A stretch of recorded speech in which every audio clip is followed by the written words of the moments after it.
এই যে আমার পাশে যে ছোট ভাইটিকে দেখতে পারতেছেন, অবশ্যই তাকে তো এখন চিনতেই পারছেন, কারণ আমার সাথে একটা ভিডিও করে গেছিল। সেই ভিডিওটা মানে ভাইরাল হয়েছে হিউজ পরিমাণে। আসলেই আমরা তো টাঙ্গাইলে মধুপুরের মানুষ, আমরা মানুষকে ভালোবাসা দিতে জানি। আমরা তো শেরপুরের মানুষ না যে হোয়াটসঅ্যাপ বিল্লালের মতো ভিডিও করার জন্য আসলে 500-1000 টাকা নেব। ছোট ভাই, এই ভিডিওর উদ্দেশ্যে কি তুমি আমাকে কোনো টাকা পয়সা দিছো? না। জুড়ে বলো, না, বলো যে ভাইয়াকে কোনো টাকা দেই নাই। ভাইয়াকে কোনো টাকা দিই নাই। মানে ছোট ভাইয়ের কাছ থেকে, ছোট ভাই প্রিয় ভাই আমার, এর কাছ থেকে কোনো টাকা পয়সা বা কোনো কিছু নেই নাই।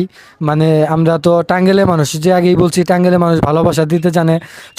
ছোট ভাইয়ের একটা ভিডিও করে দিয়েছিলাম, সেটা ভাইরাল হয়েছে, আপনারা ইতিপূর্বে দেখছেন।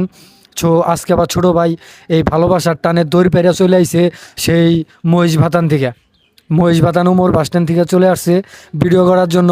ছোট ভাই, তুমি এই ভিডিওর উদ্দেশ্যে কি কিছু বলতে চাও? না। ছোট ভাই মানে ভিডিও করবার নিয়ে গেছে, সব খালি কয় না, কিছুই কব না, ঠিক আছে? তাহলে এটা ভিডিও কী হবো? এটা মানে কোনো ভিডিও হইতেছে না। তারপরে ঘটনা হয়েছে, এই ভিডিওর মধ্যে আমি ভিউ দিয়ে দিলাম তোমার, কত দিমু ভাই? এই কত দিমু বুতুরা? মাত্র 5K ভিউ দিমু। থাক গিয়া এটা। রনি এবার বলতেছে 5টা ভিউ হয় কিনা সন্দেহ।